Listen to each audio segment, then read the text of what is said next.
Dernière nouvelle 24 heures. Vidéo, l'avion a été contraint mardi matin à un atterrissage forcé à l'aéroport de Philadelphie. Une personne a été tuée dans cet accident qui s'apparente à une défaillance moteur, selon les autorités américaines. Le vol 1380 New York-Dallas de Southwest Airlines n'est jamais arrivé à destination. À la place, le Boeing 737-700 a effectué un atterrissage d'urgence à Philadelphie, à 11h30 du matin, ce mardi.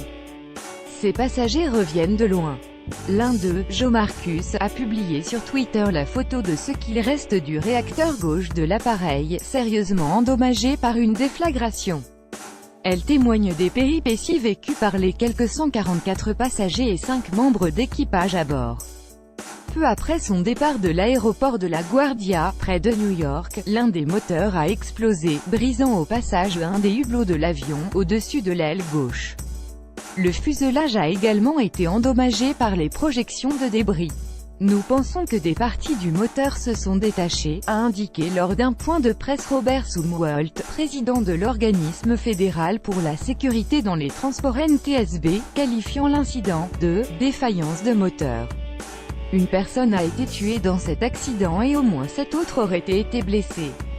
Lire aussi, explosion d'un réacteur en vol, à une défaillance spectaculaire mais rare. La scène filmée. L'un des passagers, Marty Martinez, a filmé une vidéo dans l'avion, publiée en direct sur Facebook et qui a permis de reconstituer en partie les événements à bord de l'appareil. Il y a un problème avec notre avion, on dirait qu'on tombe. Atterrissage d'urgence. Le moteur a explosé en l'air et a cassé une fenêtre à 3 rangées de moi, blessant gravement une femme assise près de la fenêtre. Après l'atterrissage, le passager a livré son témoignage à CBS. Je croyais que j'étais en train d'enregistrer les derniers moments de mon existence tous du long car j'avais du Wi-Fi, c'était absolument terrifiant, il y avait du sang partout, a-t-il précisé. On avait l'impression de faire une chute libre. Les hôtesses et stewards étaient en pleurs.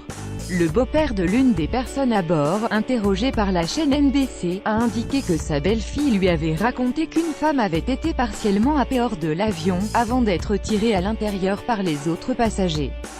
Dans un enregistrement présenté par la chaîne NBC comme un extrait de la conversation entre le cockpit et la tour de contrôle de Philadelphie, une femme, qui semble être la pilote, précise que « l'avion n'est pas en feu mais des parties semblent manquer. Ils disent qu'il y a un trou et que quelqu'un est sorti », ajoute-t-elle, évoquant « des blessés ». Lire aussi, Airbus à New York, le scénario du miracle. Le BEA sur place au lendemain de cette défaillance. 2 experts du bureau d'enquête et d'analyse BEA, autorité responsable en France des enquêtes de sécurité dans l'aviation civile, ont été envoyés aux États-Unis et seront sur le territoire américain jeudi.